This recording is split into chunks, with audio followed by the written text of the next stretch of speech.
Ferguson told the UK government that they could expect 100,000 cases per day and up to 500,000 deaths from COVID. He also told the US government they could expect up to 2.2 million deaths over the next few months to a year. This was terrifying news, a suggested IFR of well over 3%. And then came Professor Sean Hendy of Auckland University.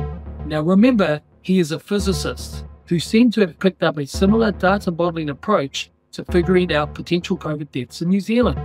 This was a major problem, as along with those of the Imperial College, Sean Hendy's projections continued the story of COVID-19 death fear without the science. Other scientists, such as Auckland University microbiologist Susie Wiles and Otago University epidemiologist Michael Baker, supported both Hendy's models and the government's approach to dealing with COVID. Wiles had no previous public health experience, yet along with Baker and Hendy, as government advisors would become stars of the COVID media world. So New Zealand media broadcast the message of Hendy everywhere. It was non-stop, night and day. They even showed Anthony Fauci announcements and the horrific footage of people dying in the streets, which kept the hysteria rolling along. But when it became apparent that the 80,000 deaths model was a failure, they quickly amended the message to say that 7,000 people would die in a year, even with a vaccine rate of 75%, a lot lower than 80,000, but still terrifying. And then the government really ramped things up with their COVID messaging campaign. They started the daily COVID-19 briefings. Welcome to the COVID-19 media update today. Welcome to today's media update. Today we have 18 new cases of COVID-19. Welcome back to the Ministry of Health. As you heard from our 1 o'clock release, we have had 2 cases.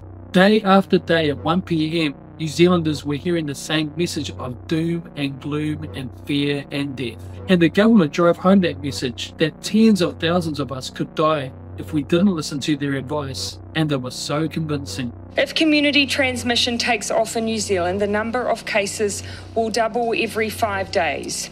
If that happens unchecked, our health system will be inundated, and tens of thousands of New Zealanders will die. We don't want thousands of people to die. It is that plain and simple. So we were completely saturated with messaging of COVID death and fear, and there was no escaping it. People would just have to do what we were told to beat this disease. But were these messages based on evidence and solid medical advice?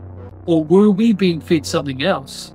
We drum in that messaging around the dangers of COVID pretty diligently for a full 2-week period of sustained propaganda. Ardern just said it. She uses sustained propaganda to terrorise the people of New Zealand about COVID-19. Here is an interesting and I believe appropriate quote from Adolf Hitler, who wrote the book and masterclass about how to misinform people through propaganda. And Hitler says this: propaganda must not investigate the truth objectively, and insofar as it is favourable to the other side, present it according to the theoretical rules of justice. Yet it must only present that aspect of the truth which is favourable to its own side. The receptive powers of the masses are very restricted and their understanding is feeble.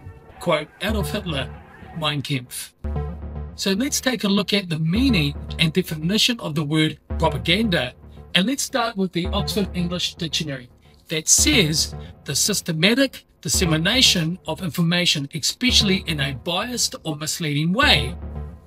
American Dictionary says by not giving all of the facts or by secretly emphasizing only one way of looking at the facts. And finally, Britannica Dictionary, and here's what it has to say: ideas or statements that are often false, exaggerated, and that are spread in order to help a cause. We will look at the propaganda issue throughout this documentary and focus on it in an upcoming episode. We will see if the propaganda tactics as used by the Nazi regime have also been used by the Ardern government and the global proponents of the COVID-19 narrative to manipulate people into accepting their message.